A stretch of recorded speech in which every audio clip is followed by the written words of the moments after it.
सभी को मेरा जय श्री राम। इस वीडियो में हम जानेंगे कि उत्पन्ना एकादशी का व्रत किस दिन रखा जाएगा और पूजा का शुभ मुहूर्त क्या होगा।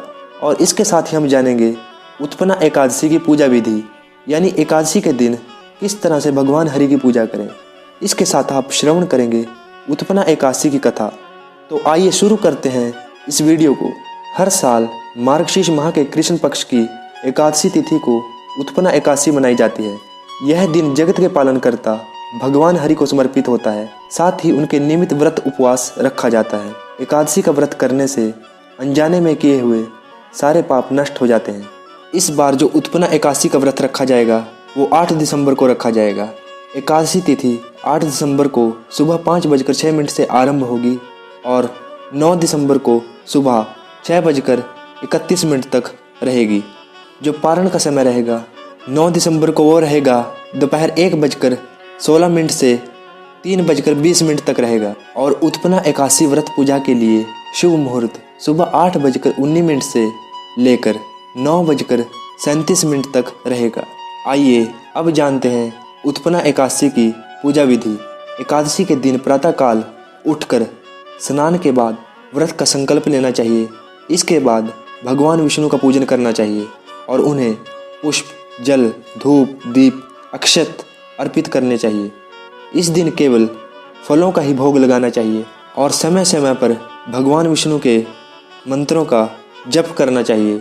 अगले दिन द्वादशी तिथि को पारण करना चाहिए और हो सके तो जरूरतमंद व्यक्ति को भोजन व दान दक्षिणा देना चाहिए। इसके बाद स्वयं भोजन ग्रहण करके व्रत खोलना चाहिए। अब आप श्रवण करेंगे उत्पन्ना एकादशी की व्रत कथा।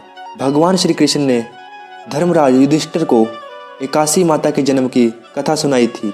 इस कथा के अनुसार सतयुग में मूर नामक एक राक्षस था जो बहुत ही शक्तिशाली था। उस राक्षस ने इंद्र, आदित्य, वसु, वायु, अग्नि आदि सभी देवताओं को पराजित कर दिया था। उस दैत्य से परेशान होकर सभी देवता भगवान शंकर से प्रार्थना करने लगे।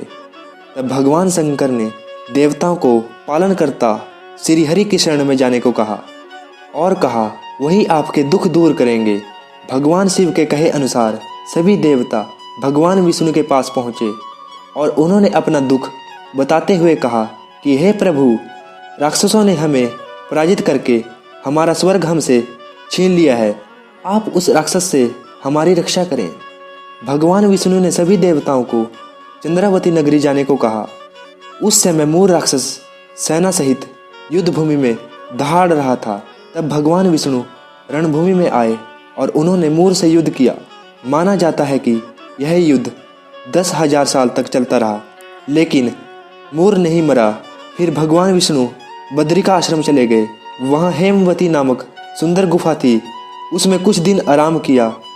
यह गुफा 12 योजन लंबी थी और उसका एक ही दरवाजा था।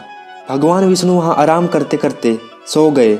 मूर भी भगवान विष्णु के पीछे पीछे उस गुफा में आ गया और भगवान को सोया देखकर मारने की सोचने लगा। तभी भगवान के शरीर से उज्जवल कांतिमय रूप वाली एक देवी प्रकट हुई। देवी ने मूर को ललकारा, युद्ध किया और उसे तत्काल मौत के घाट उतार दिया। भगवान विष्णु जब अपनी नींद से जागृत हुए तो सब बातों को जानकर उन्होंने उस देवी से कहा कि आपका जन्म एकादशी के दिन हुआ है, अतः आप उत्पन्ना एकादशी के नाम से पूजी जाएंगी। आपके वही भक्त होंगे जो मेरे भक्त हैं।